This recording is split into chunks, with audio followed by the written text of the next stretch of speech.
Good evening, good evening, good evening, and welcome to the Reel McCoy. I'm your host, Meffistoe, and always with me, my hetero life mate. No, it's like this. Always with me, my hetero life mate. Oh, my feelings. How are you, sir? Good, how you doing, buddy? What is the Real McCoy, you might ask? The Real McCoy is your weekly movie podcast where we ask you to go and watch a movie. You watch it, come back to us, and we break it down and we spin it all around on a whole rack of records that are 45 to 33 or whatever. This month, we're on the 2nd of March, almost 3rd of March for me. We decided a long time ago, well, it's time to dive into the sick, twisted mind of Nicolas Cage. So the whole month is a whole slew of Nicolas Cage stuff. And we start from, I don't know, is it the highlight? It's 1997. There were I two. wouldn't Well, say we're it's gonna the get to it, but highlight. I think it, it's where he's at near like the peak of his powers, yeah, like really. peak Nicolas Cage in terms of commercial. We'll call it the most commercial Nicolas Cage ever is 1997, and this is Con Air. I only managed to watch this movie today while I was doing some other stuff and preparing the show. Cause I didn't really need. I've seen it so many times, but it's Yeah. so nice to like rewatch it again. It's like It's such a fun movie, and it's like a Michael Bay movie, but it's not because it's a Jerry Bruckheimer production. So it was But in that late 90s sense, Bruckheimer was almost, I mean, really, he was almost Michael Bay in every production he was putting out. kind of, yeah. It was kind of like crazy over the top, and we'll get to it. We'll get to it. So how many times have you watched it?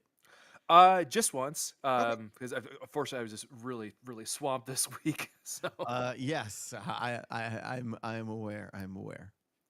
All right, cool. We begin at the beginning, and the beginning is to say hello to the chat. Hello, chat. We'll say hello to Daisy Girl Williams, and we'll say hello to our friend and ally Hagar, Scotty J. Sorry. We see you. We love you. I love your comments. I love your support lately. I hope we can entertain you today. That's all I'm saying. yep. And to start us off, there's a little segment we like to call Behind the Screens. Sound production, take two.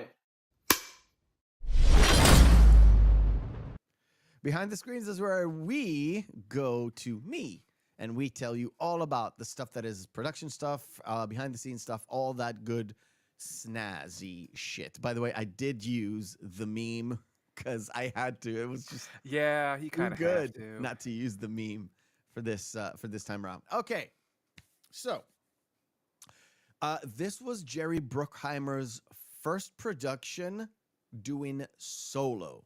So he had a production company with Don Simpson. I totally forgot the name right now because I didn't write it down. But Don Simpson died. Don Simpson died from drug overdose because, let's face it, there's a lot of people doing coke in production around Hollywood. Probably still Yep. is. Well, maybe not enough. Some people say, but he died. So Jared Bruckheimer, this was his first kind of solo venture into solo production for that.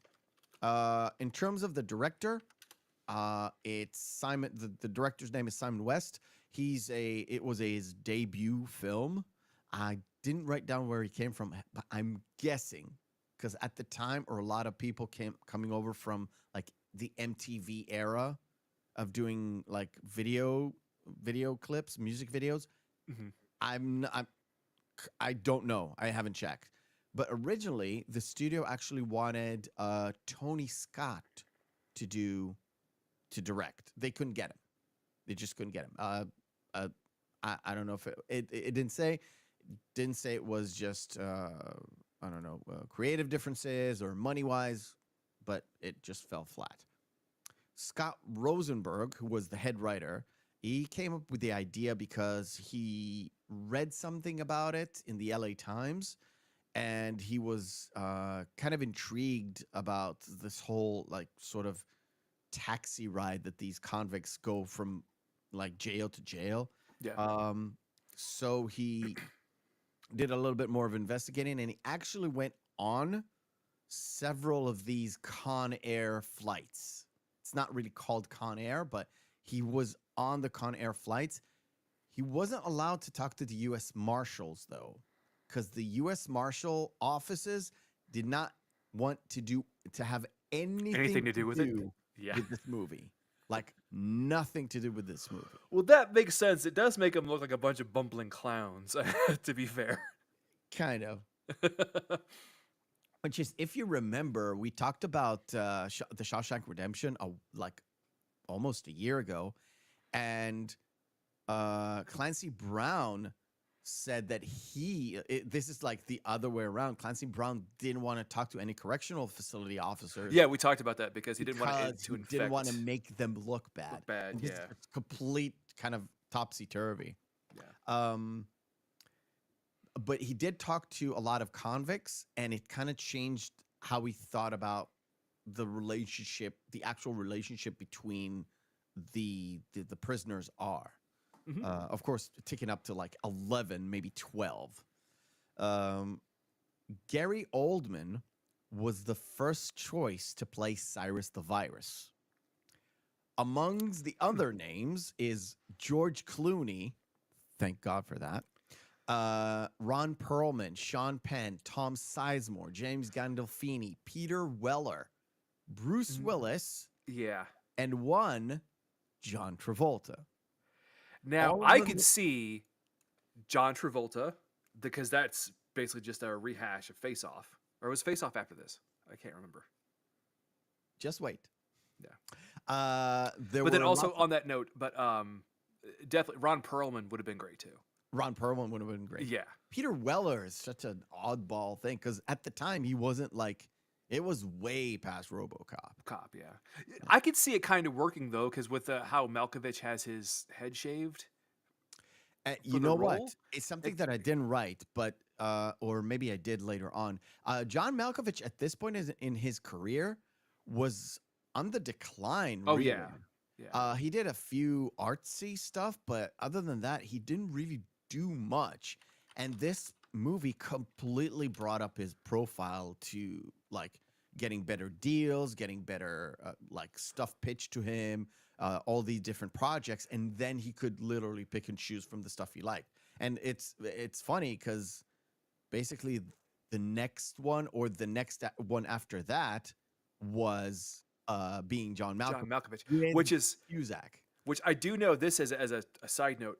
The reason why John Cusack was actually brought on for being John Malkovich was because of Con Air. Interesting. Spike Jonze liked him. Interesting. So, It's a there Charlie was- Kaufman movie. Of course, I know more about it than Con Air. There were tons of people actually considered for the role of. I forgot. Wait, I forgot. I wrote that, but it's like a late entry because I found it very interesting. Okay. There are more people on that list for Cyrus the Virus is William Dafoe, Mickey Rourke, and Jason Isaacs, who played the British officer in The Patriot. Mhm. He played like the villain in The Patriot, and in many other things. He played in the Doctor, not the Doctor, the other guy who translated the Latin in Event Horizon. Now, see, I don't see Willem Dafoe in that role. I could see Willem Dafoe being Garland Green. Yeah.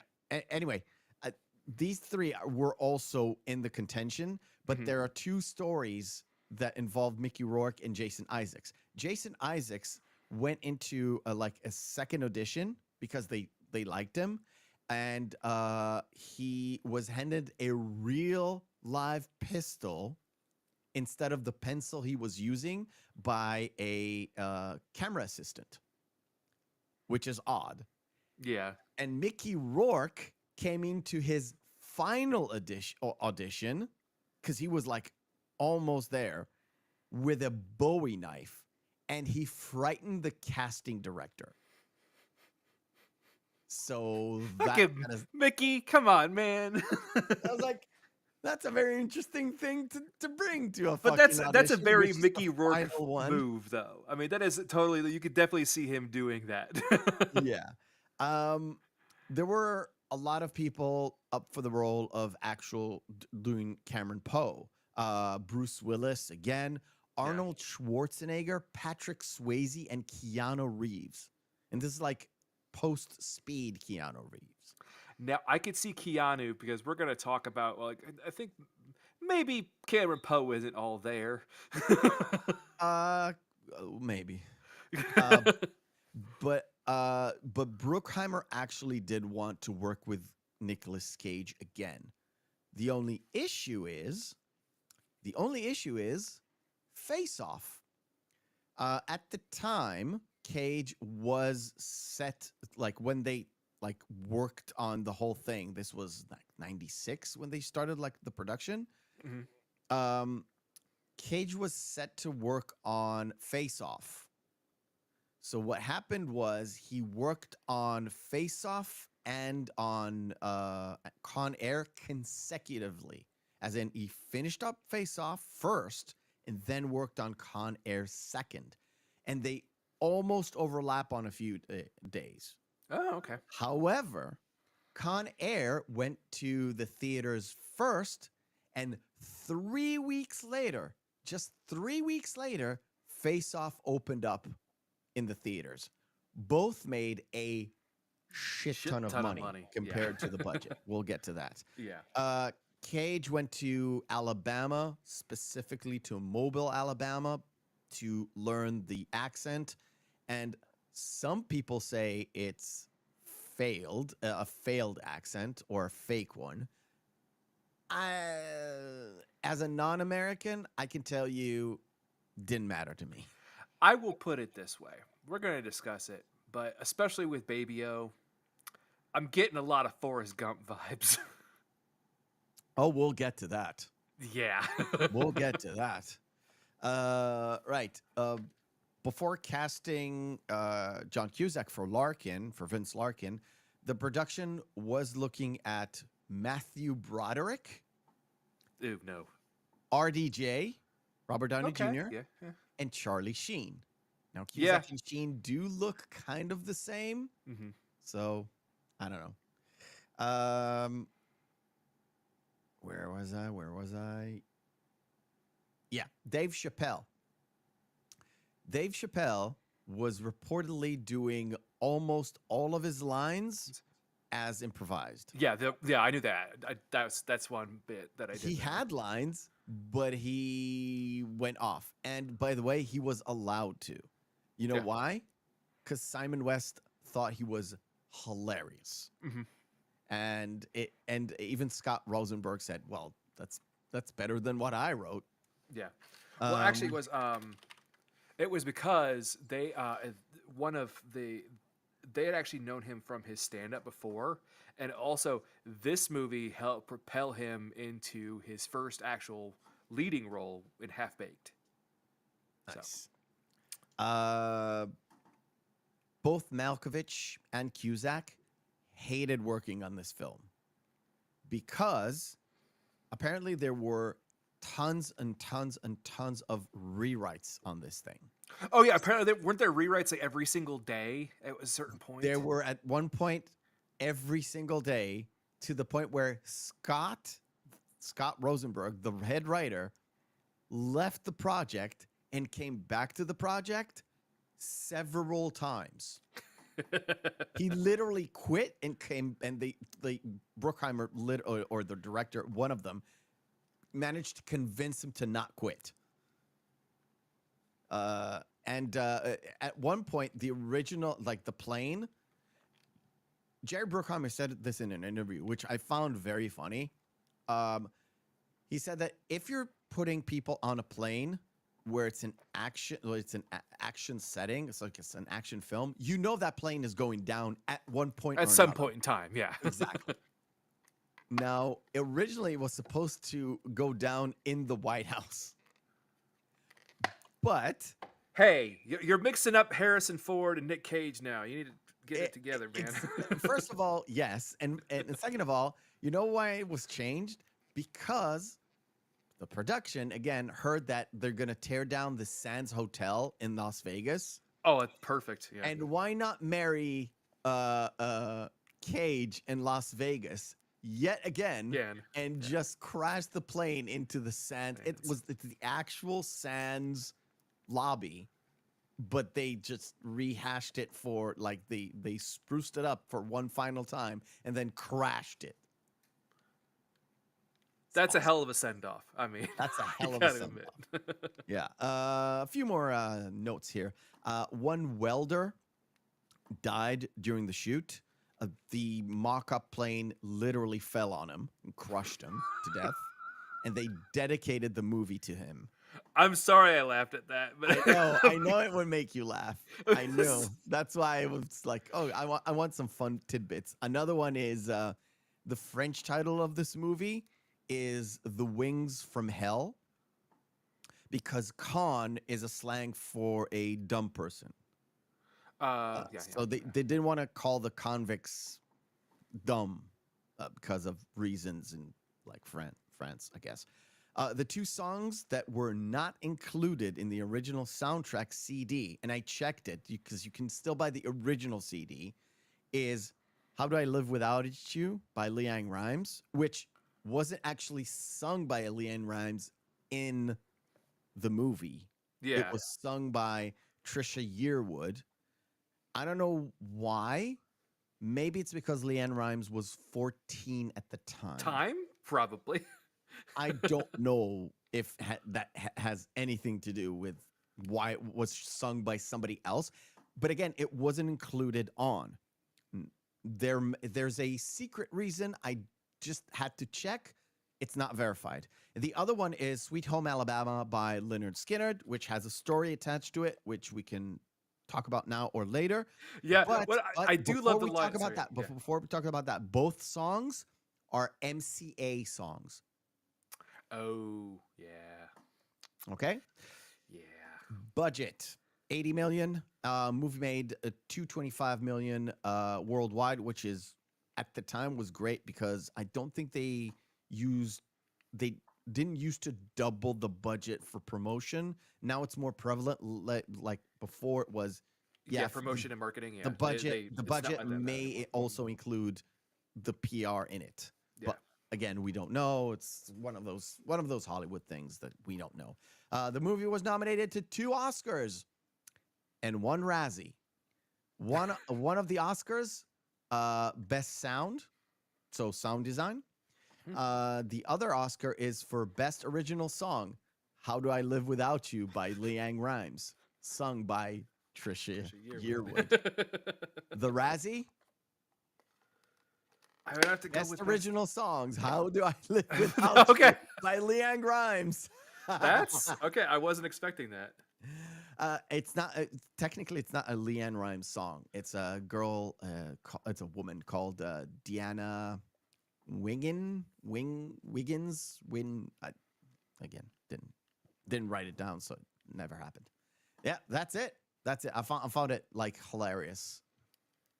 That first it got an Oscar nomination, and B, it got a Razzie nomination for the same exact thing. Yeah. All right. Cool. Let's get into the movie before we do our first game. How do we live without you? Why not start with that, right? It's called Share Screen. Jacob, if you're still here, thank you for showing up. James Darsher, you too, my friend. Enjoy the show. Sit back, relax, and enjoy the show.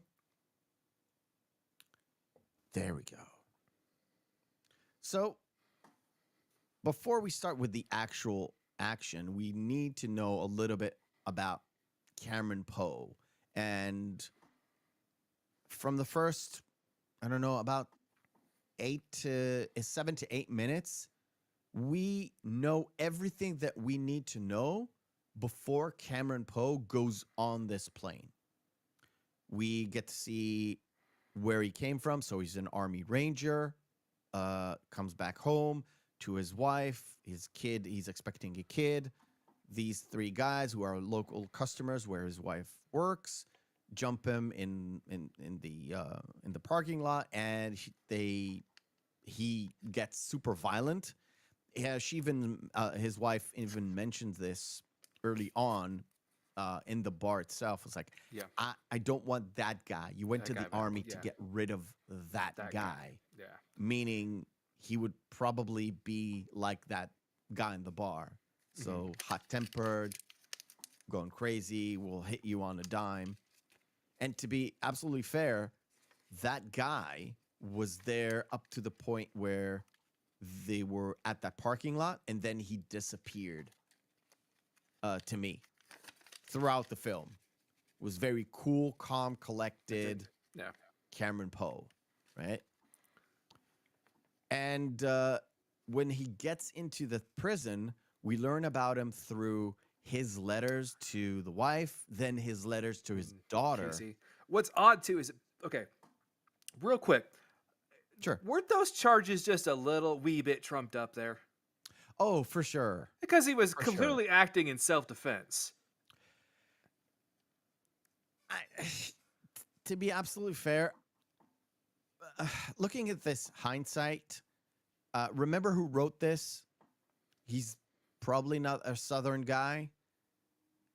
The sort of like we think that in the South, or we are led to believe that in the South they don't mess with shit, so they have a hair trigger. Maybe like I said, maybe it came from that place, or maybe it was just too convenient to write that in.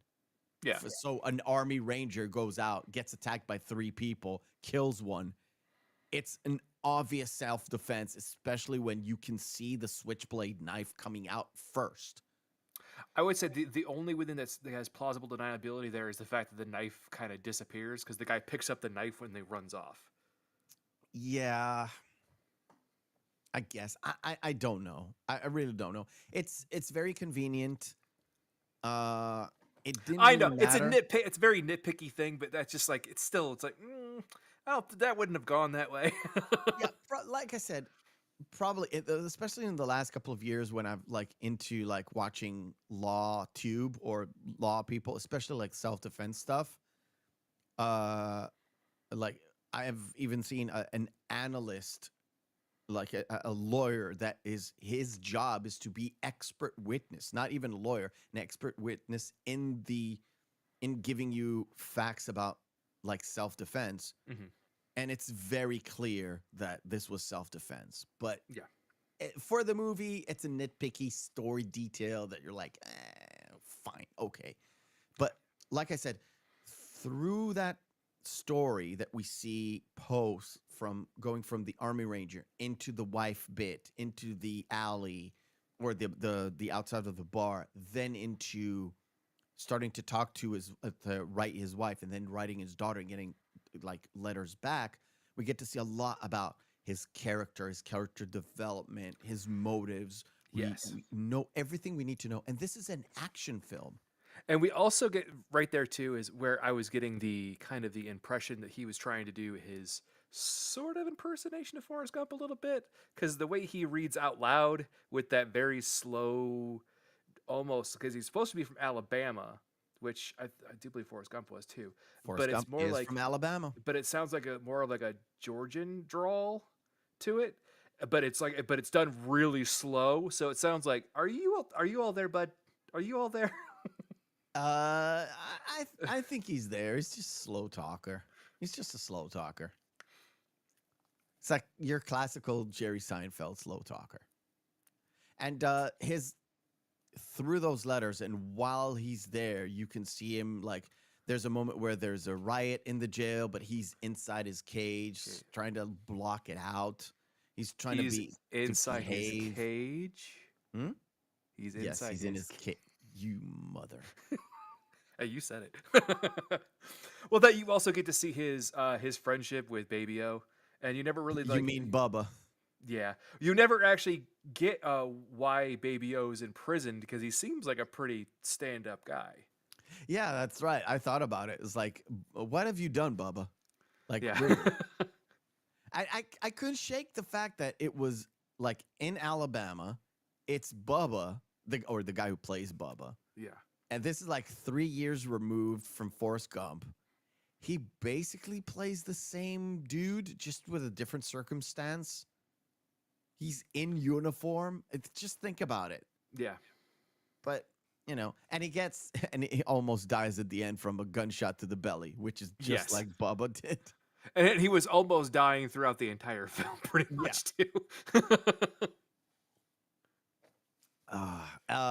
But one of the things that I didn't include in the behind the scenes is the fact that Nicolas Cage, to do the face-off role, didn't really have to have his shirt off. He was doing action, and he was supposed to be like a criminal, but he's also pretty strong. There's a prison altercation that he wins because he's smart and he's vicious and all that stuff.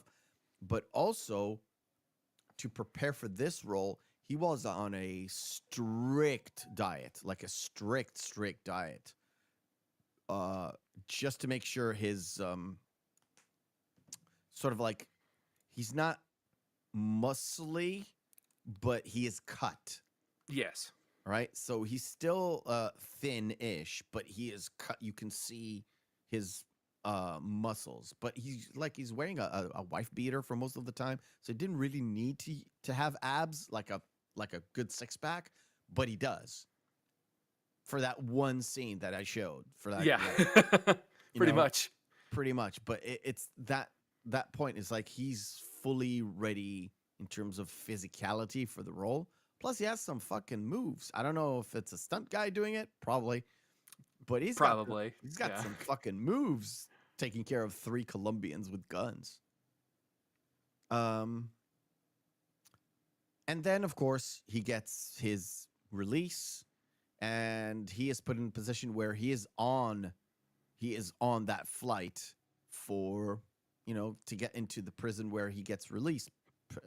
Apparently in Alabama, but it's not. They don't actually say why he's on that particular flight, because we don't know the final destination of that flight. Just that it stops in Carson City. Yeah. No, wait a minute. I think they mentioned the fact that in Alabama there's a maximum security prison. That is like new prison they're supposed to be there, but it's like haphazard mentioned. But whatever. What is he going into, like a max security prison if he's going to be released? Well, yeah, and there's also why is he listed with all of these Like guys that are never ever going to get out of people. prison ever when he's up for parole, like he's going to be released. And Baby O must have done something really terrible to be included with these guys too, because I mean, remember they bring in Garland Green, who was supposed to be on the plane. Yeah, and he comes on in Carson City. Yeah.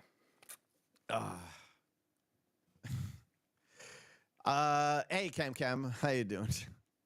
Thanks for watching. Where was I? You know what? Let's do our first game of the night, shall we?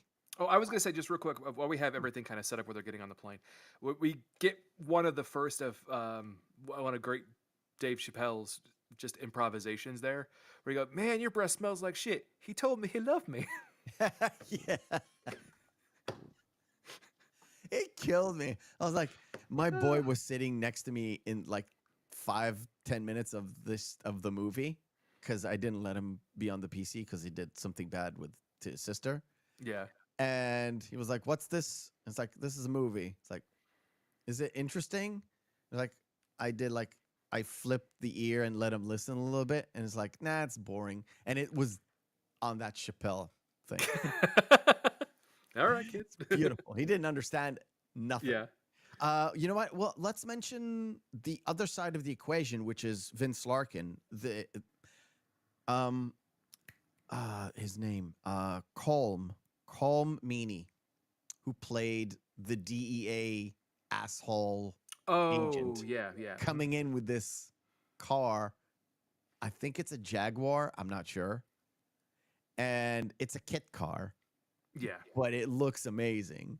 and he comes in with this fake fucking, I don't know what kind of an accent he was going for, but his like underlying Irish accent was still there. Yeah, I was really it was pretty prevalent there.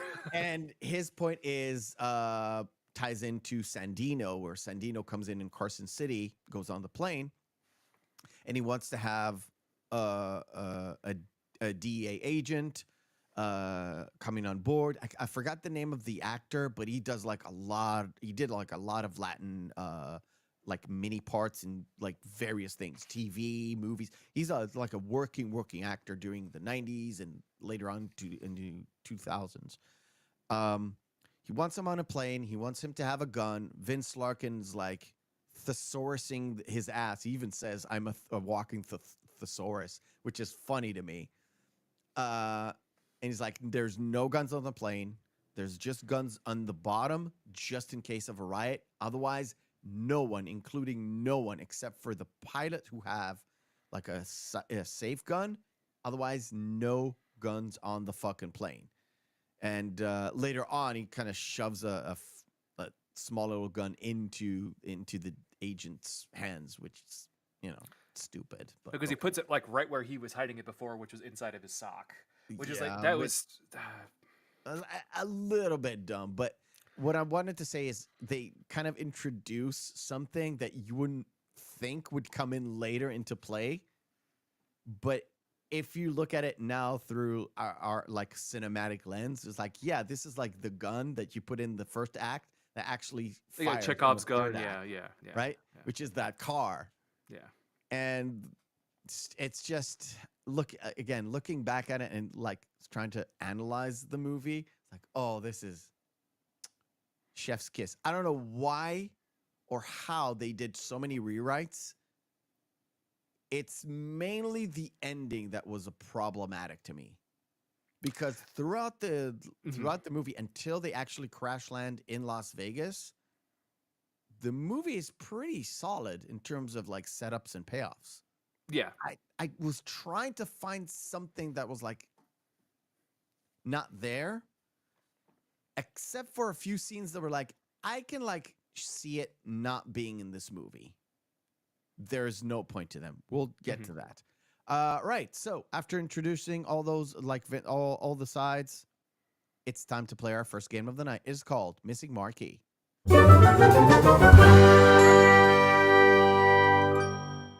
Missing Marquee is where we take 10 posters of movies, have their text written off, we display them, and you guys in the chat try to beat this guy here. No chance.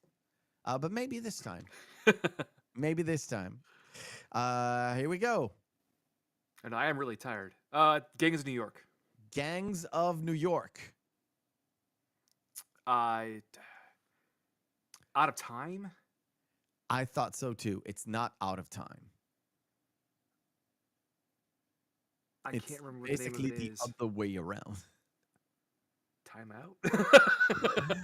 Out? Maybe chat will know. Chat, please tell me what this movie is. It's not a bad movie. No, it was all right. No, I remember the not exact well entire acted. principle of it. In Time. Paul Harley, In the say, Time. Paul, how are you, my friend? Yes, it is called In Time. That's just Resident Evil. Resident Evil. Shazam. Shazam. Suicide Squad. Correct. The first one. Correct. Oh, crap. I always forget this movie. It's a really good poster because it doesn't tell you what the movie name is. Yeah. You want me to punch up a little bit? It's not Ghost Ship. It's not Ghost The Ship. Fog. It is The Fog. You are tired. Yeah. The Proposal. The Proposal. At World's End. At World's End. The Wrestler. Correct.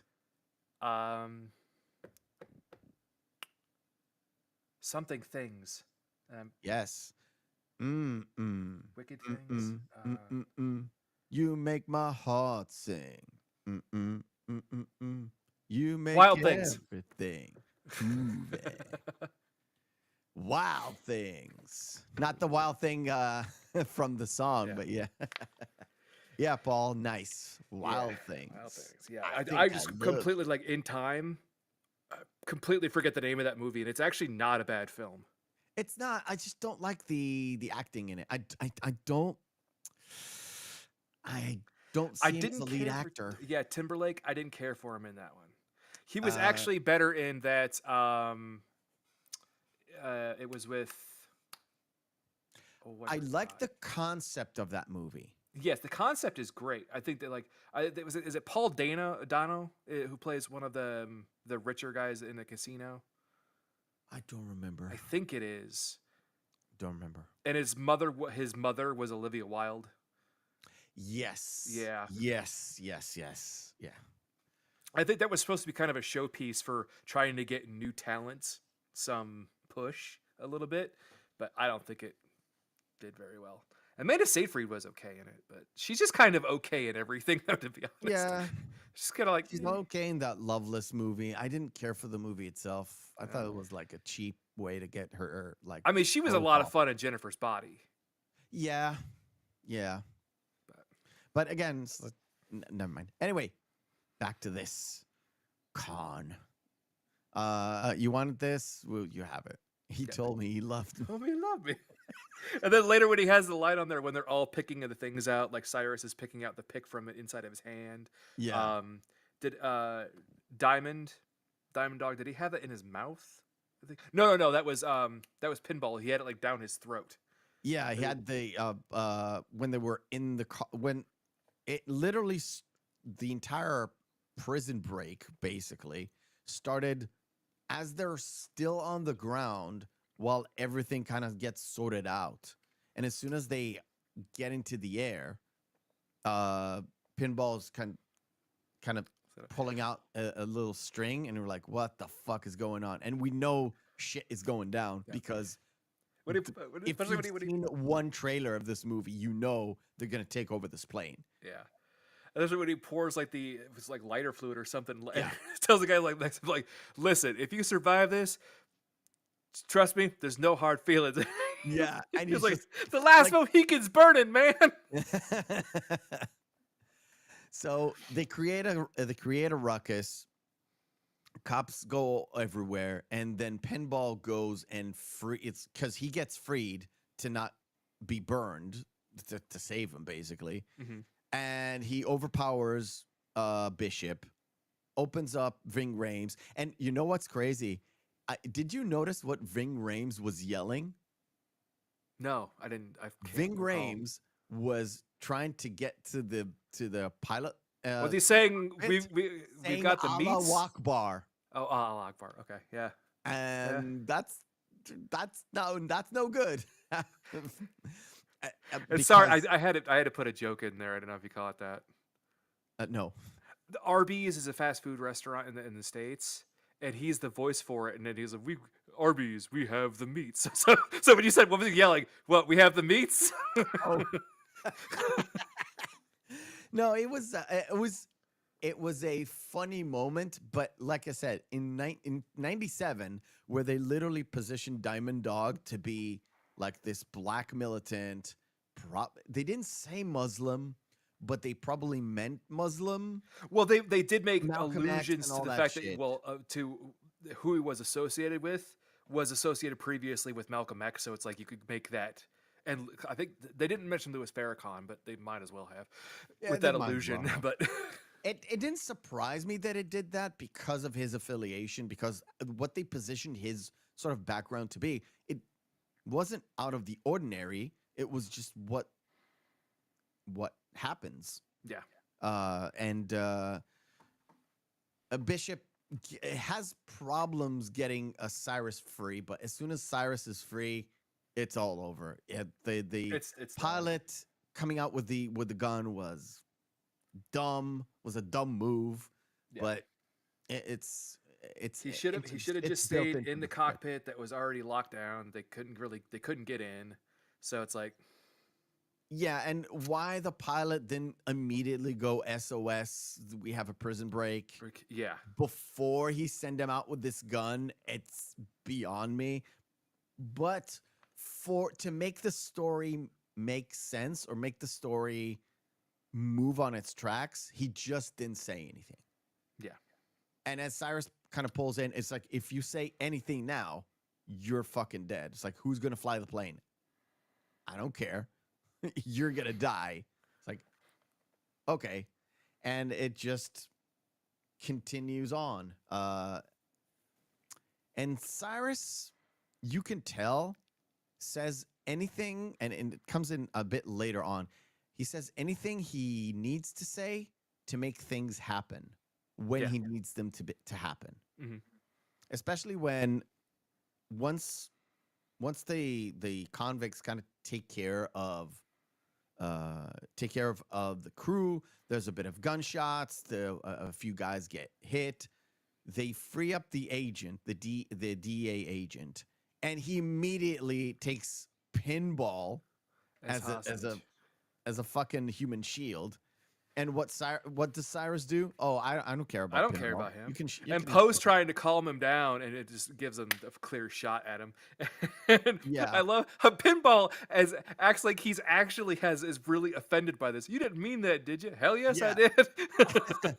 And that's the best thing, because there's like the Pinball humor, there's like the Dave Chappelle humor, which is funny, but there's also like a casual funny stuff that Malkovich says that I fell on the fucking floor laughing, because a guy like him would say it, but it's so fucking funny. It really is. There's a lot of like hidden comedy, which is like, oh, I'm just a careless, psychotic convict. Why wouldn't I say outlandish shit like that? Yeah. And it comes from like everybody. You know what was disappointed from this entire film is Ving Rhames. He didn't have any good lines. No, not really. And he was billed as like, he was the top build for this, because Yeah. what did he do before this? Mission Impossible 2? Well, And Pulp Fiction. Pulp Fiction. Yeah. Right? So he was like top build. It's like Nicolas Cage, John Malkovich, Ving Rhames. That was the top billing on this thing. And John Cusack. I was gonna say, I didn't know if John Cusack was ahead of him or not in there, but also one actor that I thought stole the show for being just the outrageous scumbag, Danny Trejo, in one of his first real Yes. major roles. Like that was like, yeah, you believe that he was a psychotic person that R-worded a lot of ladies. Johnny 23. Yeah. It would have been 600 if they knew the real number. Which yeah. was, like I said, there's like jokes in this thing that are truly fucking hilarious, because that's what these people talk. That's how these people talk between themselves. And by the way, something that I didn't mention is the fact that Danny Trejo said that this whole film was a big fucking sausage fest behind the scenes, because they kept ribbing each other like all the time. Yeah. Always jokes, always like that, to keep the morale up. But also they were doing these stupid contests between each other, who can spit the furthest. That's sort of a kind of bravado macho stuff. Oh yeah, the macho kind of behavior. Like you get enough guys together, like it turns into a frat party basically. Yeah. It's a full-on frat party. And I was like, yeah, I can see that. I can definitely see that. You know who I don't see in that scenario? Is fucking John Malkovich into that shit. Yeah. And I don't think he John really. Cusack, but maybe John Cusack, I was really surprised by that's actually Danny Trejo actually mentioned this in one of his interviews before. He was saying like, who was an actor that actually would scare you? And he said, actually, it's John Cusack. Yeah. The people that he's worked with. And I'm like, really? He's like, yeah, he's actually a really scary guy. Right. We got a question from the audience, and we'll answer it now. Do we think, and I'll ask this from you and then I'll answer it myself. Do you think Nicolas Cage is a great actor? I do believe so, because it's completely contingent on the script and the film that he's in. If the Okay. film is kind of bad or wacky and off kilter, that's what Nicolas Cage performs it as. Okay. Because if you can Okay. see him from his earlier roles, like especially in Leaving Las Vegas, Uh, yeah, kind of. To be perfectly honest, I don't. I think he's a good actor. I don't think he's an actor. I think he was always trying to be an actor, yes, like John Cusack is naturally is, or John Malkovich naturally is. But the thing that makes actors into actors, not necessarily good or great, but being an actor, is how serious they take themselves rather than trying to entertain people. Because at the end that's of the fair. day, at the end of the day, whether it's drama, sci-fi, fantasy, action, adventure, whatever you to pick a genre, subgenre, all that stuff. At the end of the day, you make movies and TV shows to entertain people in their leisure time. So you're trying to do your best job to entertain people, whether you're telling them like a sad story, a magnificent horror film, whatever, right? Take your pick. I think Nicolas Cage is a great working actor. He has multiple genres that he did, and he always brings his absolute best if really if you ask him to, because Yeah, we've all seen the Wicker Man and yeah, remake, because that was not really good acting, but he yeah. was told to do that way, Mhm. right? I've recently seen Gone in 60 Seconds.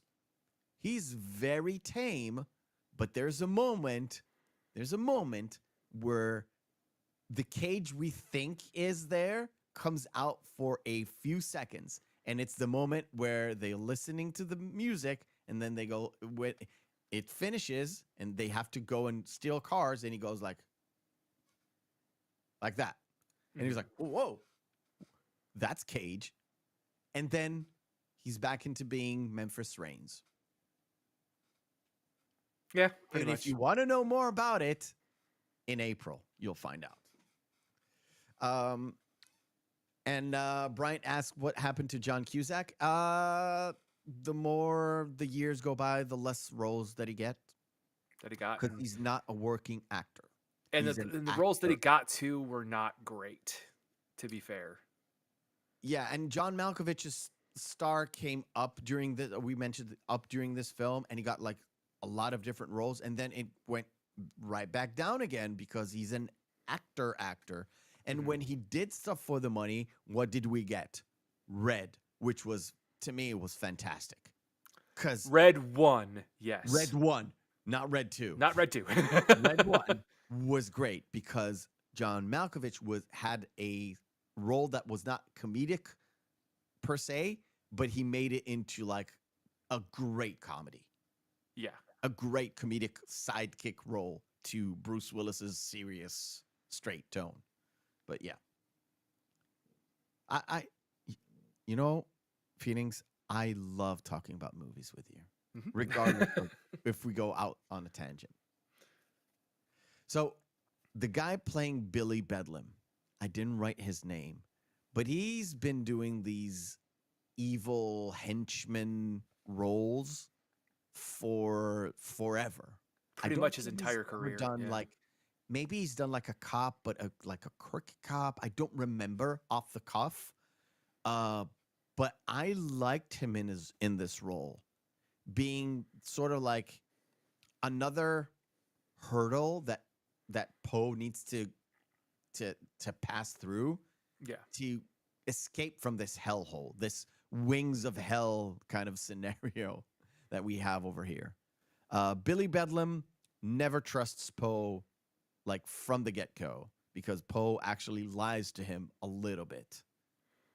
He tells them he was on a certain Because it's prison. on the north block. He goes, yeah. Well, the only thing that kind of would take him aback a little bit was the fact that Poe was able to get the amount of number of inmates that were in that certain area. So it kind of gave credence to what he was saying, that he was actually in that block too. But Billy saw right through him.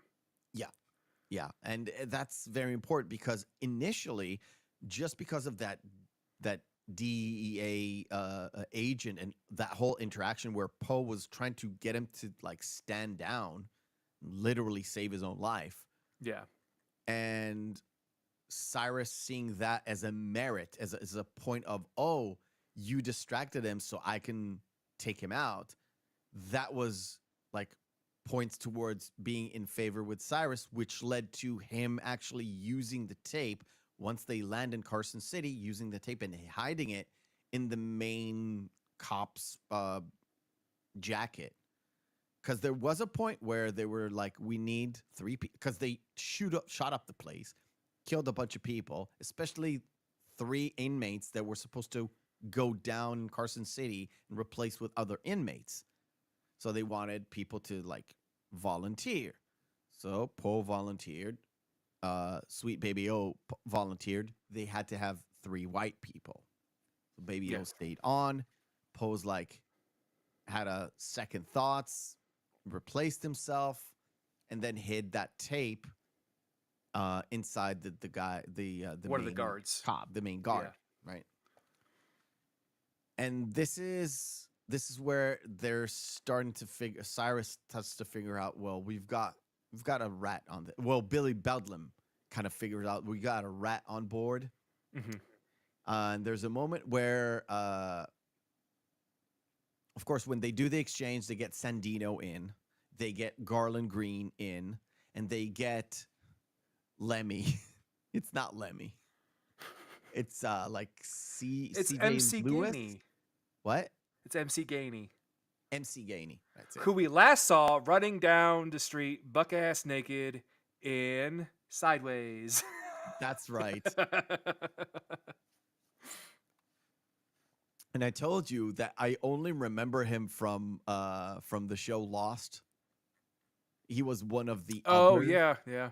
And I remember his face from there, but then I kind of went back and was like, oh, I remember him from this. Oh, he was from this. Oh, he did this as like a character actor. And here he's like, literally, they wanted to name him Lemmy, and they couldn't because it was too obvious. It's too directly like on the nose. Yeah. Yeah, it was really on the nose, but he was like acting sort of all rock and roll and metal and all that stuff. He comes in, and in a few seconds, he gets rid of the transponder, gives it to Pinball to like put in somewhere else. Pinball goes to put it on like this tourist kind of a plane, and the only reason why he missed his flight back, or generally almost missed his flight back, was because it was chatting up this girl. Yep. Right. Yep. And as they go up, Lemmy, I'm going to call him Lemmy now. He's like explaining to Cyrus, look, we need to be at this much of a miles, this much height to get to Lerner Airfield, where Sandino supposedly is preparing a plane for everybody else.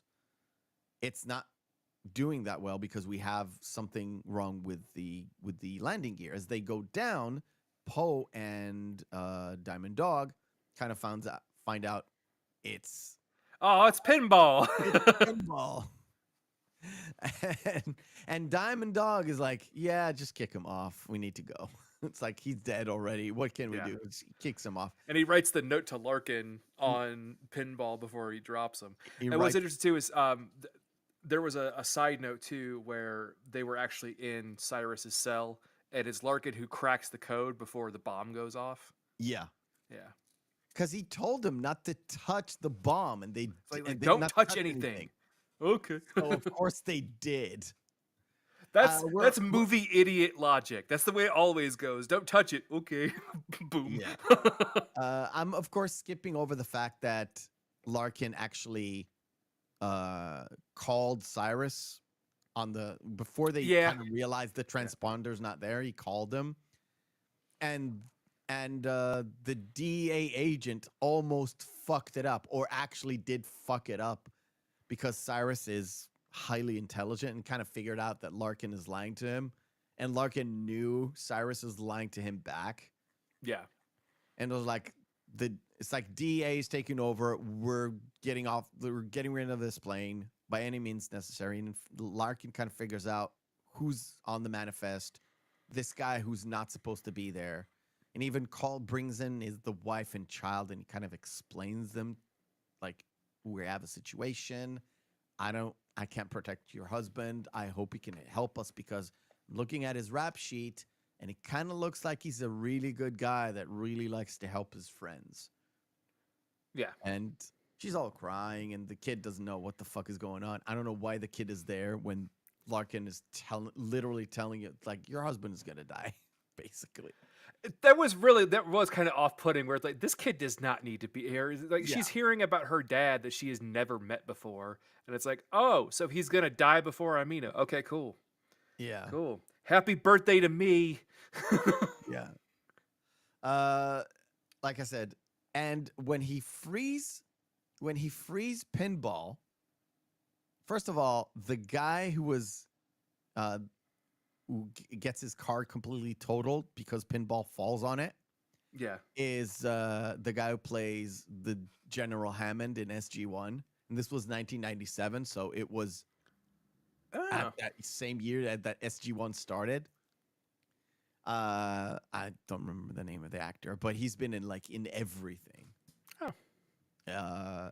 And it falls down. It causes a major traffic issue, but I love the fact that as soon as he lands, he literally crushes that car. Mhm. I didn't know Dave Chappelle weighs that much. There, that's the best. Honestly, he does look like a rather slim gentleman. Yeah. He is. Oh, he was. Anyway, what I was trying to get to is you don't actually know where things kind of are. Yeah. I don't know where Carson City is. Nevada. Nevada? Okay. So why are they above Fresno? I don't know, unless there's a different Carson City and I'm misspeaking, but I've always heard of Carson City, Nevada. Yeah, and when they land in Lerner Airfield, it's sort of deserted desert. So around what? Mojave, Death Valley, Death Valley area, yeah. that area. I'm gonna actually be there. God I damn. know. Yeah. Literally, he falls in Fresno, which I'm gonna be in Fresno, which is weird. Where am I? There we go. So Larkin gets a note. Okay, I'm gonna go to Lerner Airfield. He can't. It's like he asks somebody, "Can I get to Lerner Air? Like, how fast can I get there?" It's like 40, 50 minutes, depending on how fast your car is. And he goes outside to his Jeep or whatever, and he's parking right next to the DEA agent. I don't remember the name right now. And he's like, I'm gonna take that car because it's faster. And he just drives off while talking in the old Motorola phone Oh, yes, that yeah. my mom had. It wasn't even a StarTech, man. No, it wasn't. It's 97. We didn't have StarTech. It was 98 that we got. Well, not we, but my country. Yeah. I had a fucking Ericsson because I'm cool as shit before the Matrix. Oh, no, wow. I didn't have that flip thing that they had in the Matrix. Oh, yeah. Where are we? There we go. So he takes. Oh yes, I have it. The ass kicker. Ass kicker, yeah. The ass kicker. Like, that's right. What a douche. You know what? Call Meanie. He's great. He was great throughout his career of doing these bit parts in so many different things. He was great in like Star Trek TNG. Then he moved on to Deep Space Nine, where they gave him much more meat on the bones, made him like that chief engineer kind of guy. And he was always great. Being a Star Trek guy, I liked his character in there. And then in when he did movies, he basically did a lot of these small parts in not actiony movie, not in these big blockbuster movies, but more of the artsy type or dramas and that sort of thing. Hmm. So I completely forgot it was him doing this. I didn't remember it was specifically him. And lately I've been on this Trek thing for the past 2 years. I've been going back into Trek and he was on my mind. It's like, oh, I forgot. Yes, he did. Of course he did this thing with the stupid accent. But I forgot his car's name is Ass Kicker. Ass And Kicker, it's so into that specific character because he was a dick. He Hmm. was such a fucking dick. And having that in Vanity Plate is such a dick move. Yeah. Yeah.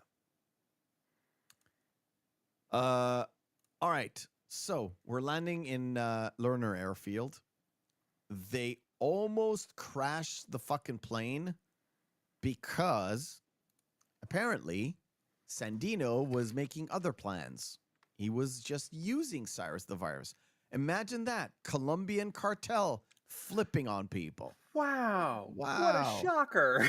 Yeah, such a shocker. So they go into this field.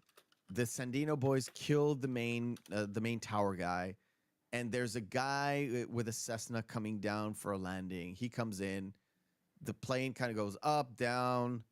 It's a bit unbelievable, but it makes for a great shot. They land in. They almost manage to ram the propane tank. Yes. And then they have that, I call it the Predator scene. But in the Predator, they're going up like the muscular guys trying to dig out the plane. Oh, It's yeah, yeah. just like when they're setting up the traps in Predator. Yeah. To me, it was sort of like that same sort of scene. It was like, we got some eye candy for the ladies, kind of a scene. But when they're there in Lerner Airfield, we get Larkin kind of discovering the plane. So we know about Sandino's backup plan before anyone else. Yeah. And then Cameron Poe walks in into them, right? Larkin is just looking at them.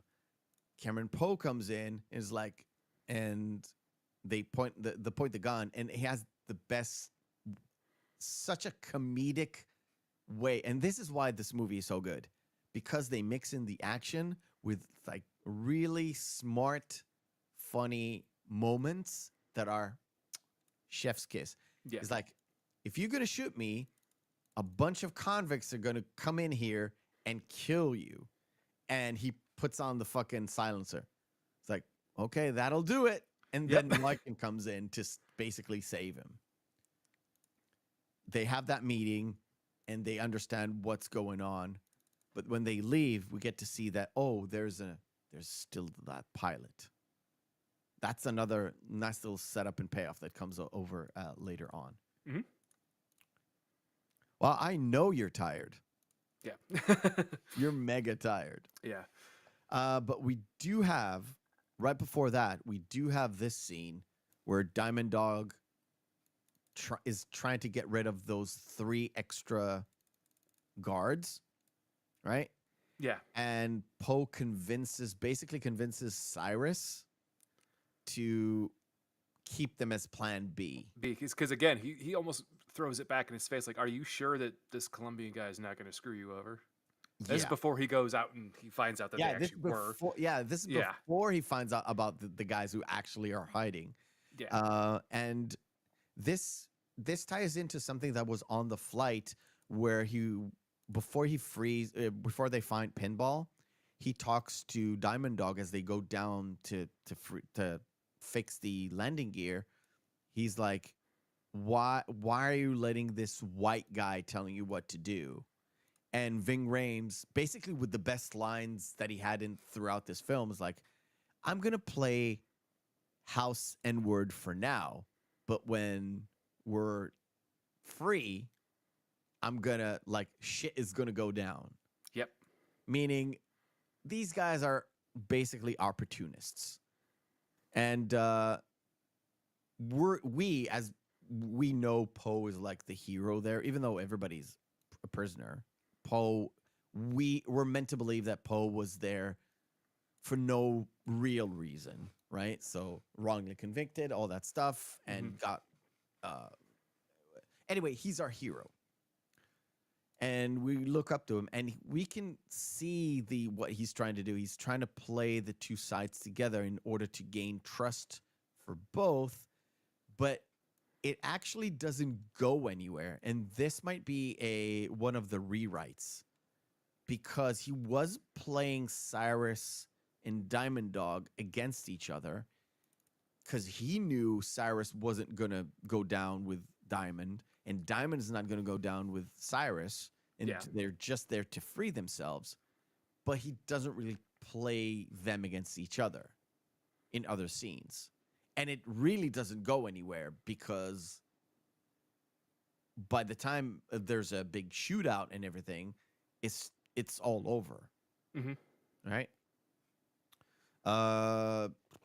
Where is it? There we go. Like I said, while things are going on, we have the most unnecessary scene in this entire movie that basically didn't finish. When they were on the plane and Poe was talking to Sweet Baby O, Garland was sitting across from them, and he has these philosophical moments. He has all these things when he's talking about murder, and he goes, well, now you're just talking about semantics. Yeah.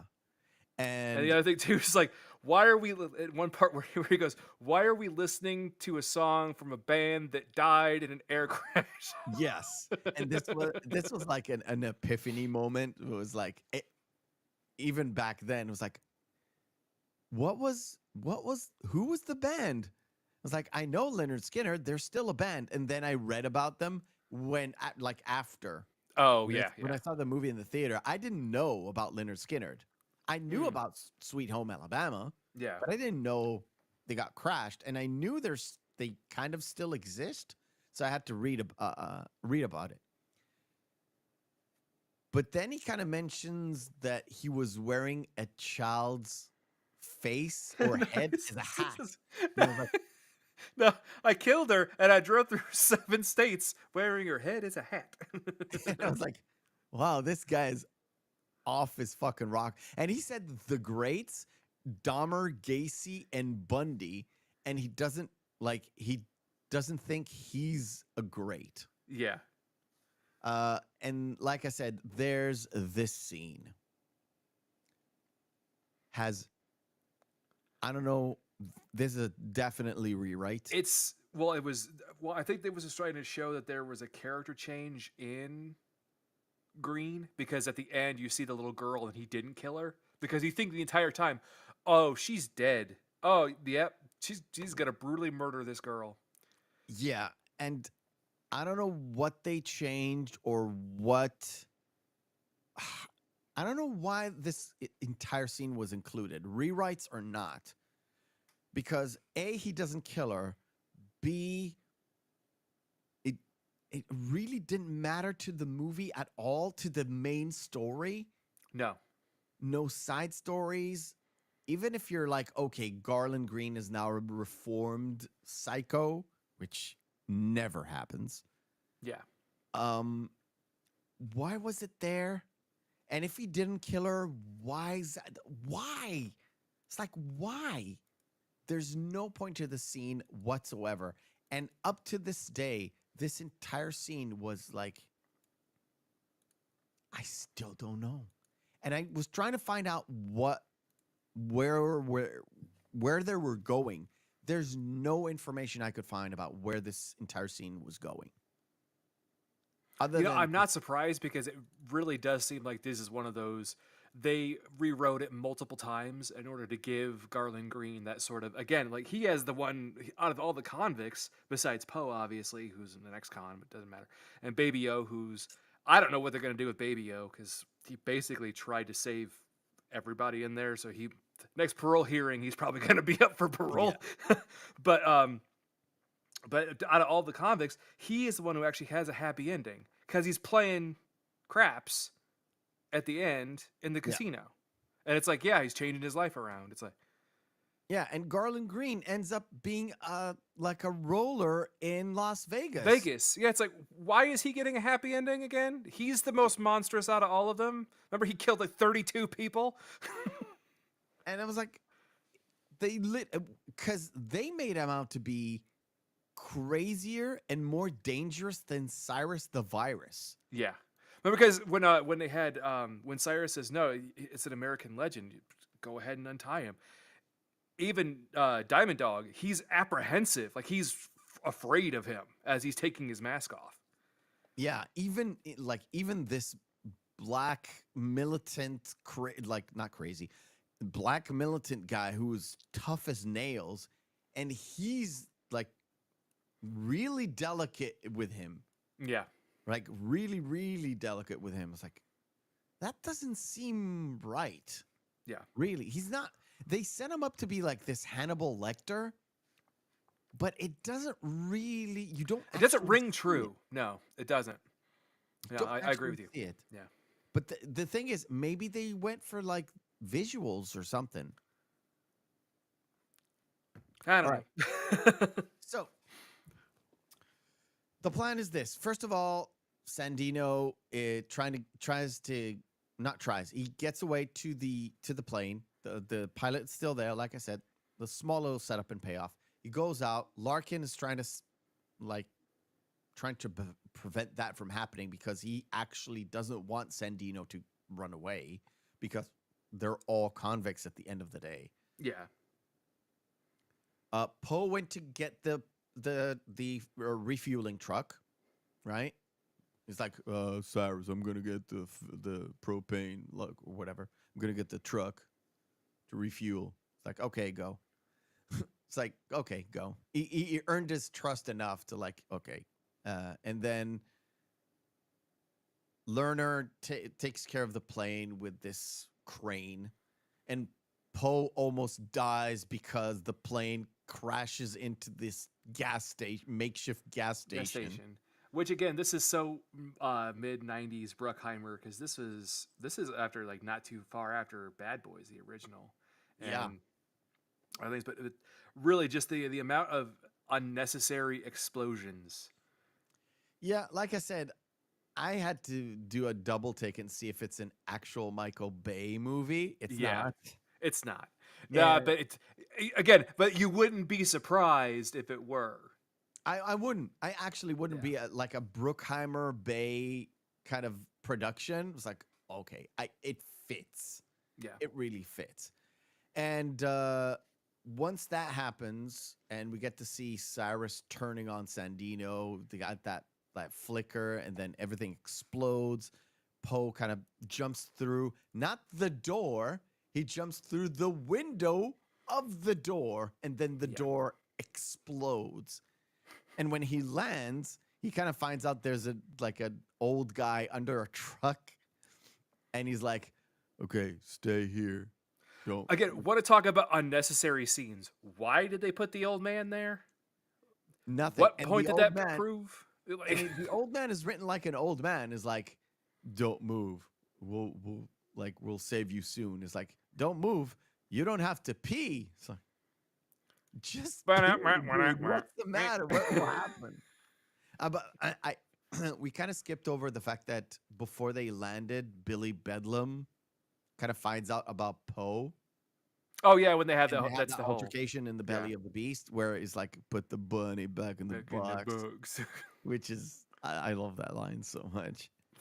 And he kills him, and Cyrus never mentions Billy Bedlam ever again. No. And who was it that found Billy down there? Was that No one found Billy down there. okay? No, but I think it was either then it was Diamond Dog or was it? Was it Nobody Cyrus who found Billy mentioned? Bedlam. No. They mentioned the fact that two of you went down there, and one of you came back up. Yes. That was a And mention, but yeah. That's what happens. They noticed that they both went down there, and one came up, but nobody went down there to figure out what's going on. So they just took care of it convict style. like I said, if you really want to look at the rewrites, there are moments where it's like, what? That is like an odd choice or a scene that was there that was cut. Or there are moments, but on the whole, not a big deal. Yeah. If they did find Billy Bedlam, okay, they did went after Poe downstairs, saw Billy Bedlam dead. What can they do to Poe? Oh, you killed him for what? He jumped me. It's like, they didn't have to explain it. There's like Yeah. Cyrus said what he said, and we all kind of realize, okay, it really doesn't matter. Yeah. It really doesn't matter. But the one thing that matters is the cops are on the way. Diamond Dog sees that they see that they sort of the dust. They realize, oh, the cops are coming, and they set up an ambush. And the kid from Hackers, the Yeah. Latino kid from Hackers, who is clearly a budding transgender, which is fine. I don't care. Let's just say this: he was funny in Hackers, and he was really funny here. Yes. But Especially the whole bit when he tries to stop Poe and Poe doesn't punch him, like he turns around, just slaps him Yeah. across the face. It's like, okay, all right, you got All me right. with that one. All right, Exactly. you got a giggle out of me. He's like he's treating him like a woman, like he wants to be a woman, so he's treating him like a woman. But And we what I do have thought- also some what- great like one-liners through this too. Was that when Cyrus kills the Colombian drug lord, Sayonara. sayonara. And was then when trying to they're say when they're Cyrus. doing the whole bit about the boneyard, when they're setting up that, you're like, what's that? That's a rock. Oh yeah, that's right.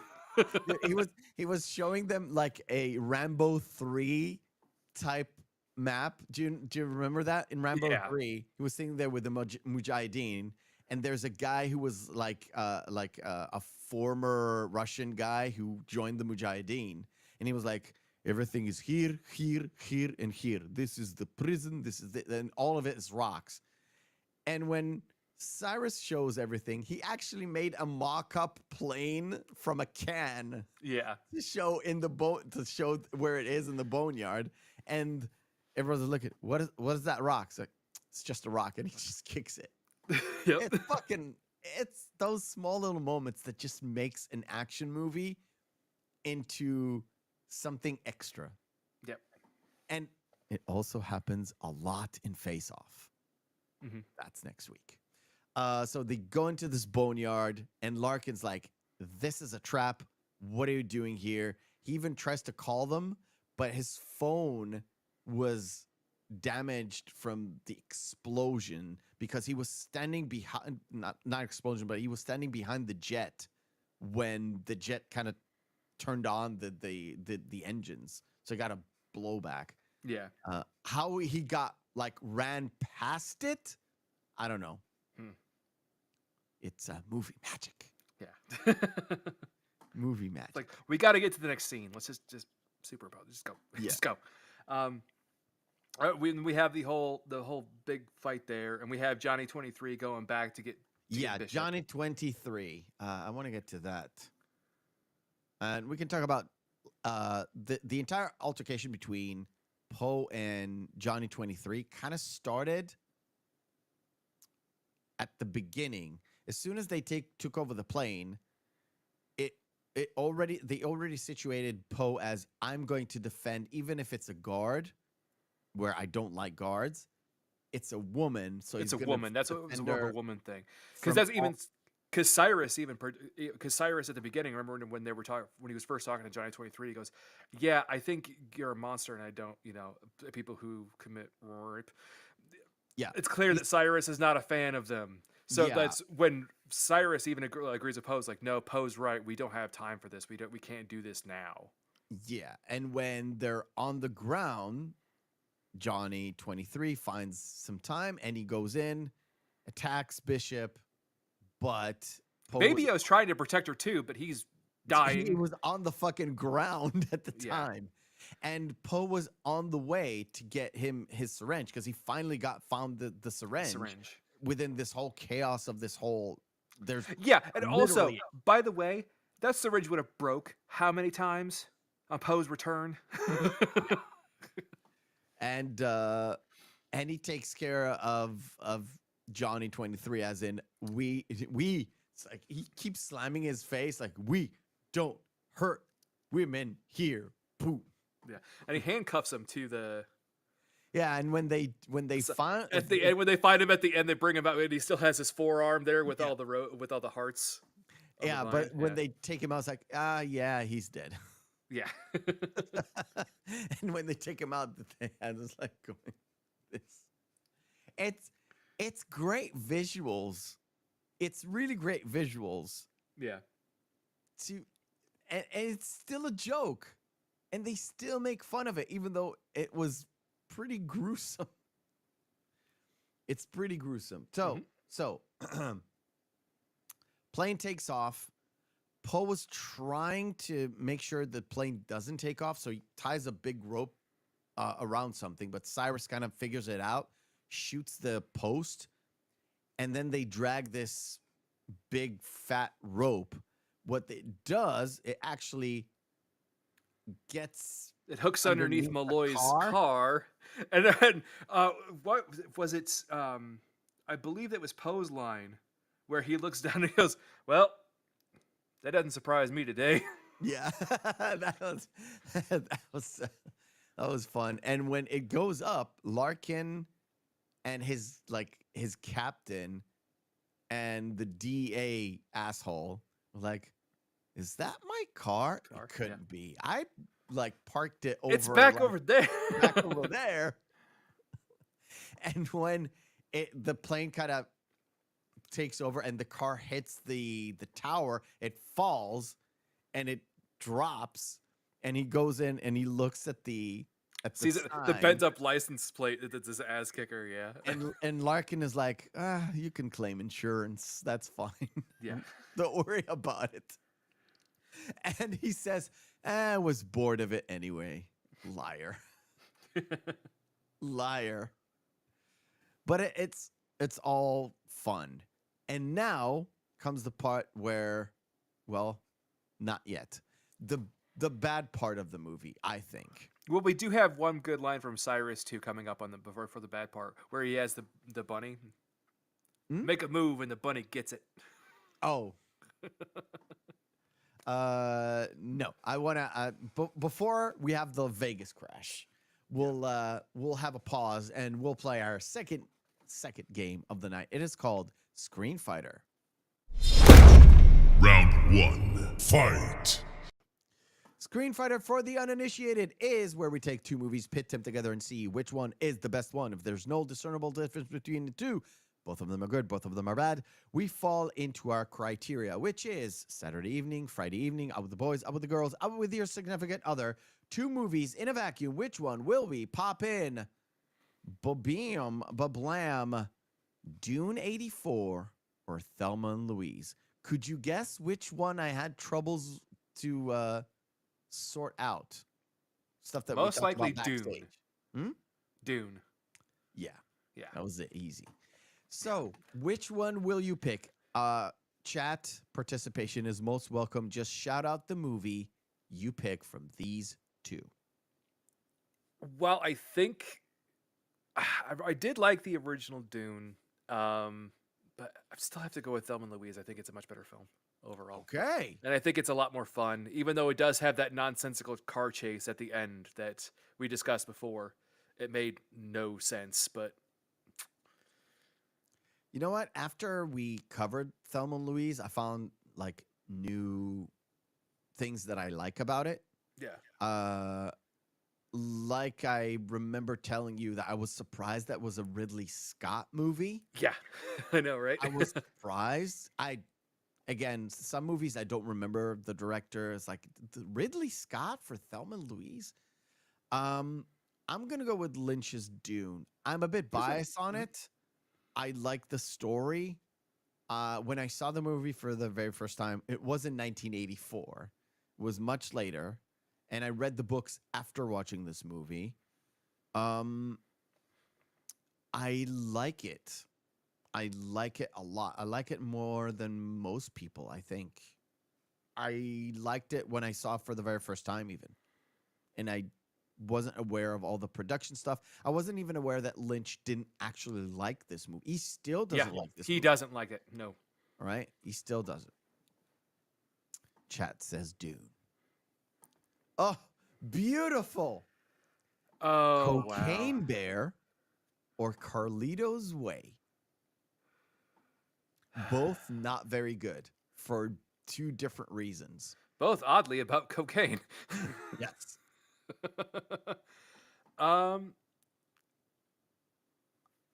And also the line on there where it says inspired by true events. That's wow, that's false. Very flimsy. Way overline. Yeah. I wouldn't mind, I like Carlito's Way just a little bit more, just because it is a gangster film, and I love that Okay. genre more. Cocaine Bear was obviously just something very stupid, so it does fit the criteria that we have Okay. for this, but I would probably still go with Carlito's Way. I was about to say Cocaine Bear, but I kind of remembered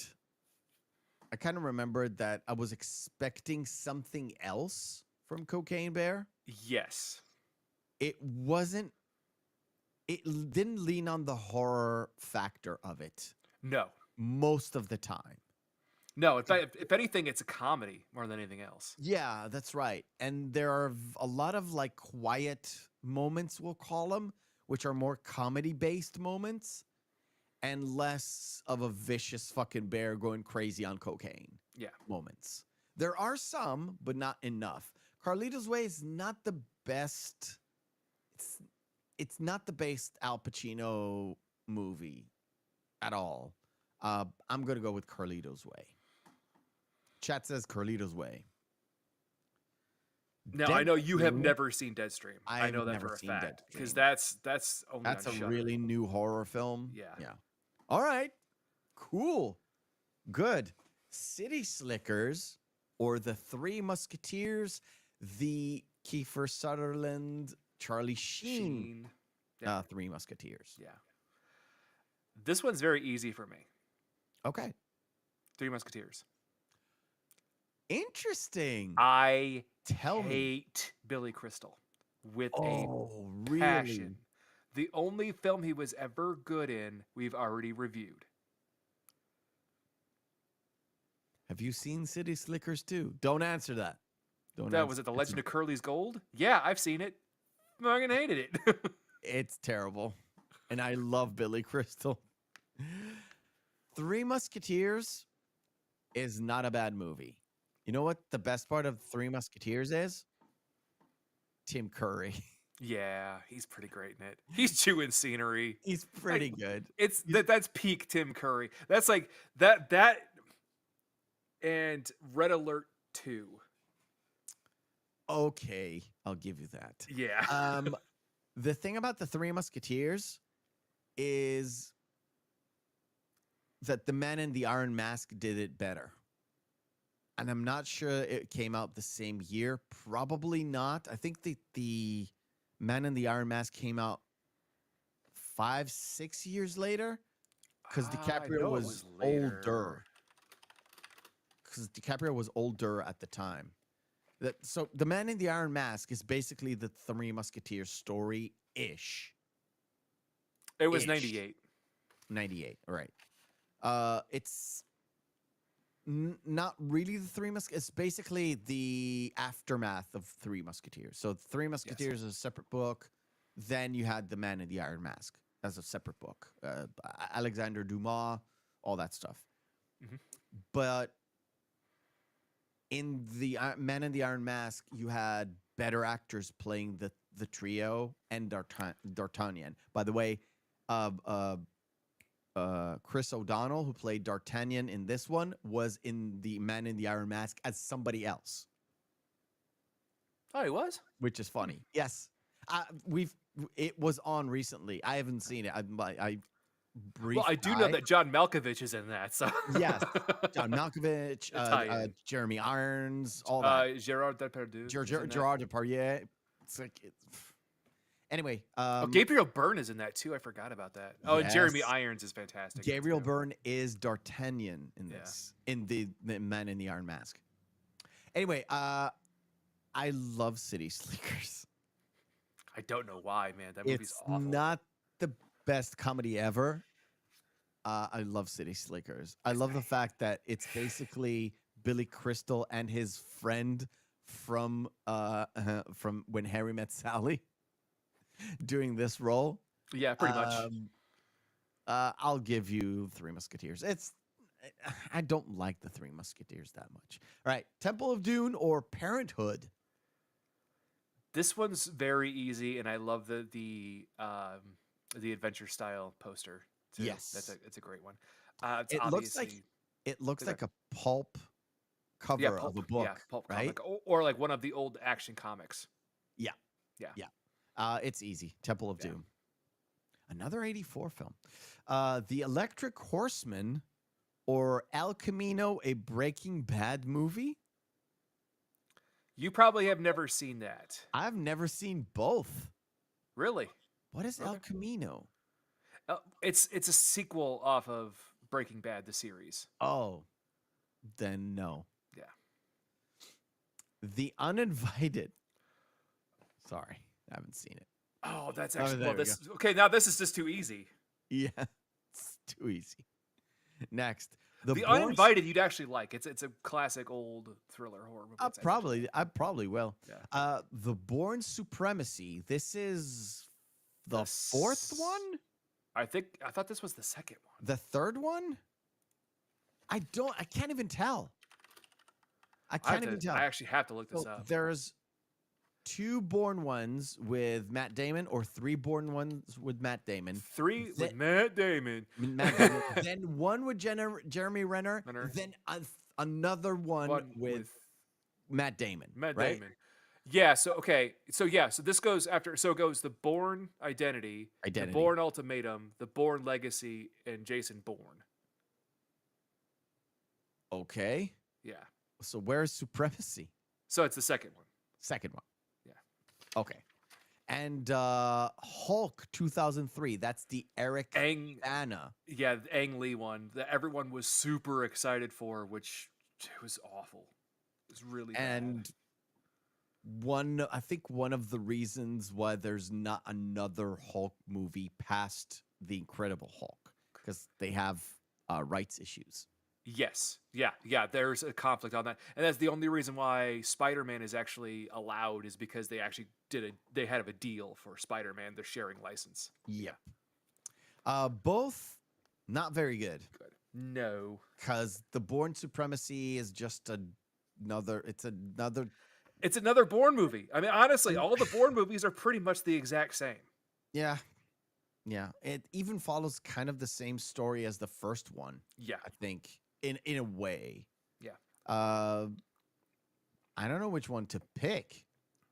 I would rather watch Bourne Supremacy Okay, because that's a movie I hated the Hulk? could literally just sit back and be like, oh, the fight scenes are kind of interesting. That's cool. All right. Ang Lee's Incredible Hulk was awful, and also if you go back and watch it, the CGI aged terribly. All right. Then I'm with you because I remember the CGI. I didn't like the way the Hulk. He looked too bulky to me, but it is what it is. Right. Last one. Look Who's Talking 2. That's with Roseanne Barr. Yes. And The Da Vinci Code. This I never much cared for the Da Vinci Code, to be honest, but Look Who's Talking 2 is kind of one of my comfort movies. Oh. A comfort like comedy movie. If it's ever on like any other Look Who's Talking, I'll watch them. Even Look Who's Talking Now when the dog talks. Oh my God. Yeah. Look, I love Look Who's Talking. I love it more than most people. Because maybe I'm a sucker for kitsch. I don't know. When people told me, well, Pulp Fiction kind of revived John Travolta's career, I was like, what about Look Who's Talking and Look Who's Talking 2? And then I remembered, oh, that's right. Yeah, it didn't really do him many It favors. didn't really do amazing. I don't know why they greenlit the second one. No idea. No clue. Maybe it was part of a combo package with because Bruce Willis actually wanted to do more voice acting at the time. I have no idea. No But idea. this is like, and Bruce Willis killed it in the first one. Oh yeah, yeah. Yeah. In the second one, not so much. I really like the Da Vinci Code book. I think the adaptation that they did was pretty good.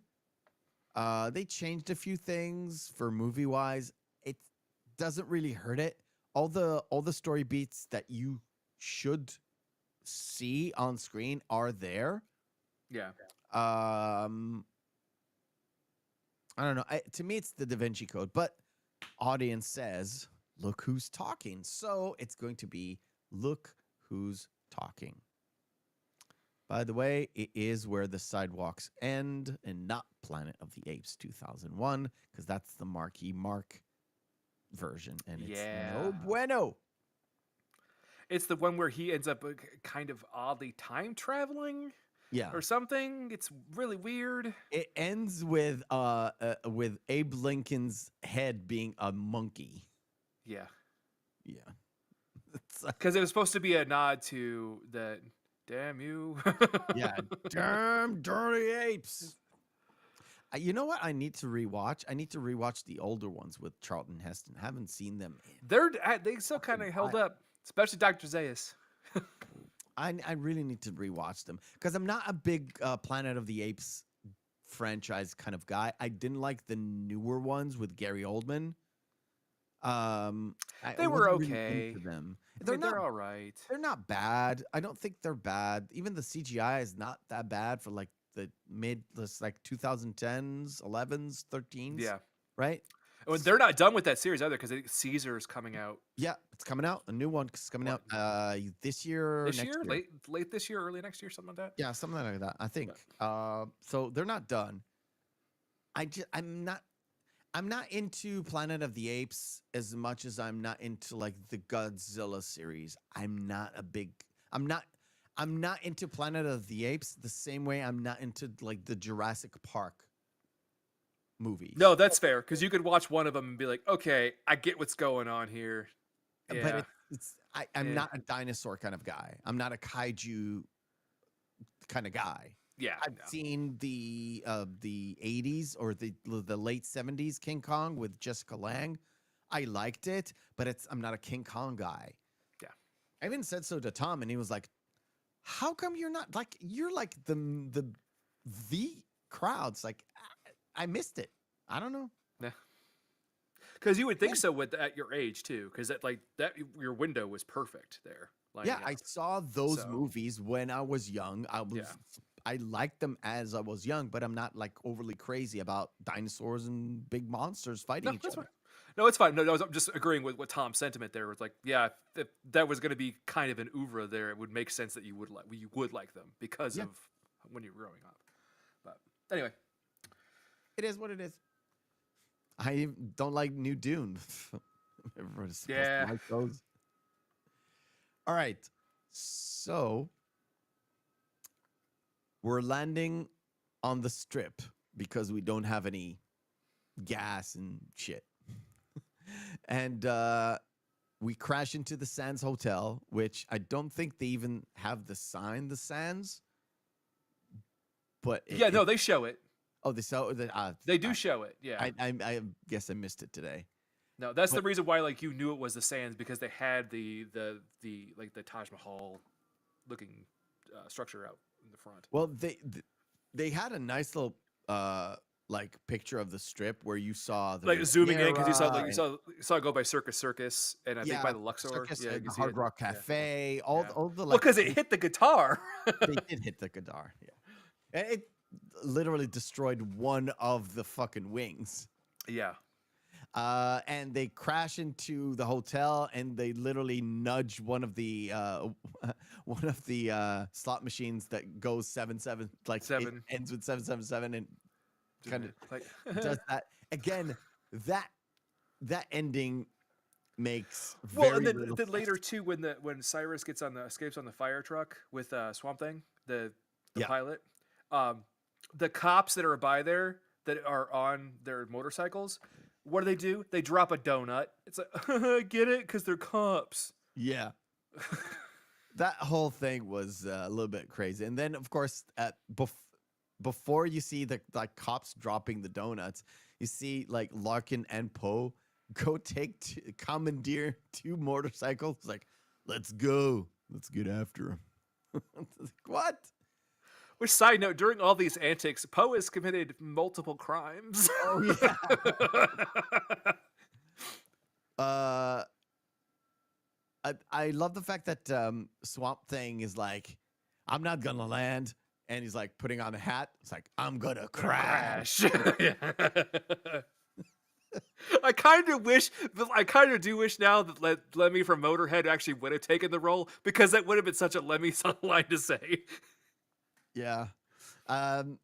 So Larkin and Poe get on the both ends of this fire truck, and Larkin is just, fuck off, and he takes a big hose and he puts it inside, Sprays it down there, like the cabin, and just turns on the water. And why the Swamp Thing doesn't open up the door and gets the fuck out, I have no idea. Or why wouldn't he just roll down the window? Yeah. There are so many ways to like not drown in there. Problem solved. But he doesn't do them. And he keeps on driving because Cyrus needs to meet his end in that fucking bridge, which was great. Now, Cyrus has the most, and I'll give you a nice little visualization. Cyrus has the most Rasputin-like death. Oh yeah, because he's murdered like 8 times. So what happens is there's one the Swamp Thing and Larkin is in the front, so Poe and Cyrus are in the back. Cyrus is trying to get rid of him using the fireman's axe. Kind of gets broken. He jabs it through his calf. Through his calf, which is fucking. You cannot walk after that. He wouldn't be able to move ever. No. Yeah. Like, you can't do anything. But he manages to lock him into that to the ladder. Then yeah, he and raises the ladder. pulls up the ladder, essentially crucifying him. Yeah. Think about that. And they run, because it's tall, it runs through like this sky bridge, walkway, whatever. Yeah. And because it got stuck in there, Cyrus gets launched into the air, gets electrocuted, falls down into an apparent boneyard place. It looks like a construction yard where they're, because honestly, like when you're there, I don't know if it's going to be the same way the last time I was there, but like they're always doing something on the strips. There's always construction going on. It's at some point on the strip. And he lands into, what were they using the hammer for? I don't know. It was like a hydraulic press. It's in a hydraulic press. What did they use it for? Like in a construction site or in a boneyard type place? Why would they use that specific thing? I have no idea. He probably just looked at it, saw it once on a work site, and went, "No, I'm gonna write this in because that'd be cool." So he gets stabbed, run through a fucking sky bridge, electrocuted, and then a big fucking pneumatic hammer crushes his head. Skull. Yeah, like he is definitely dead now. Yeah, he is. As the kids say, he is dead. Not dead. He is dead. Which is fucking hilarious. Yeah. So then we have the bunny. The scene where the bunny is going. Just to get to this moment. Yeah. Then we have the bunny going toward where the drain would go down, and Poe grabs the bunny and saves it. Then he does have that one line with Larkin. Goes, "Now there's 3 men that I trust." Yeah. Because there was a moment where I think it's when they meet, when he kicks all the because it was at the airport where they're pointing guns at each other. Yeah, I was like will you when I take my gun down, will you take yours? It's like, no, there's two men I trust, and one of them is, and none of them are you. It's like, okay. It's, again, not still set up and payoff. In Yeah. terms Then of we have that shot over to Garland's just in a casino, yeah, gambling, getting a cocktail, that having a good and time, looking at having this redhead's probably going to be his next victim. yeah, he's gonna wonder, wear. wonder, like, I wonder if I can make her into a hat. It's just gonna say how many states he's gonna drive in with her head as a hat. Yeah, Just the three though, just the three, yeah. And then and we have it that. Yeah. ends because Then Poe we have the Poe had his the moment with his reuniting. daughter and his wife hugging for the second time. Yeah, As he comes back from killing Cyrus, and the movie ends. it just Credit. ends. It just ends, and that's it. They do show at one point. They do show Baby O getting put on a gurney Yeah, and put into an ambulance. So he's gonna make it, I guess. yeah. Uh, The funny bit is he almost died of insulin shock. Then he got shot in the Shot. stomach, and he maybe And- survived. and he survived in, the clear airplane crash. Yeah. The movie, like I said, at the end, it made very little sense.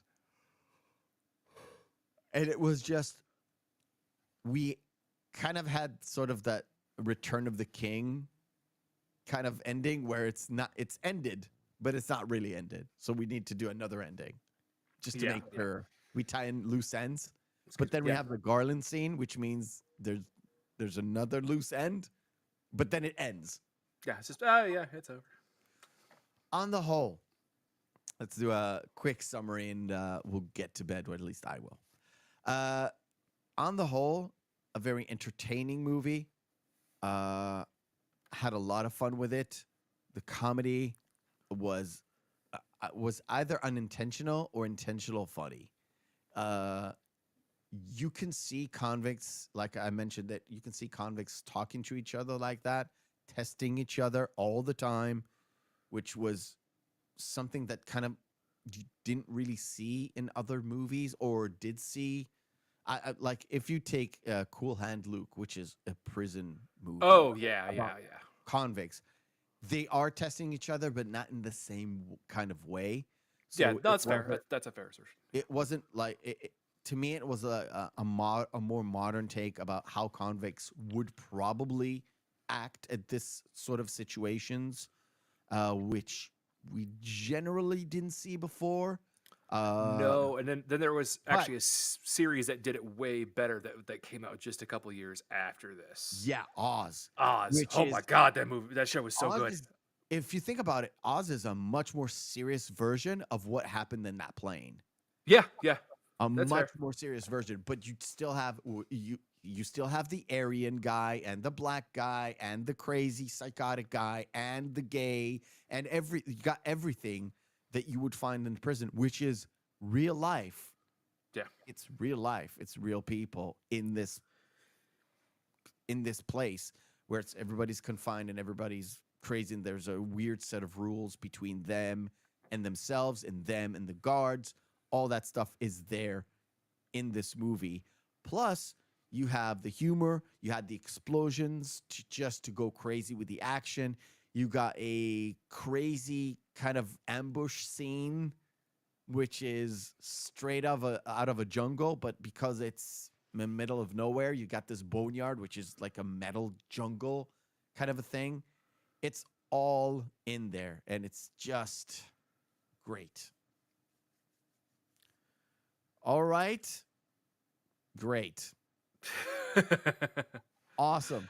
No, I agree with the sentiment. I don't think this is Cage's best work, but as an actor and the time of him being an action hero, this is when he was at the peak of his prime and of real mainstream action. You could say that the National Treasures kind of brought it back a little bit, but not really. Okay. Not when you compare it to like, well, this Face Off and The Rock, back to back to back. Yeah, yeah, and well, we can actually say next week we can compare this to another movie he shot. Like I said, back to back. So he shot Face Off first, then he shot this, but this came out before Face Off. Yeah. Like right before Face Off, and both did rather well. So next week we can compare Con Air with the movie you should go and see, which is Face Off or Face Off. Yeah. Right? And we will probably, it's always tentative, we will probably be joined by the one, the only Mexican Iron Man. All You're right. going to get to meet him because he is all a barrel of laughs. He's all good, is our old Mikey. Anyway, guys, go watch Face Off and come back to us next week, and we're going to break that down for you as well. From me, from all my feelings, have a great evening. And remember, hope is a good thing, maybe even the best of things, and no good thing ever dies.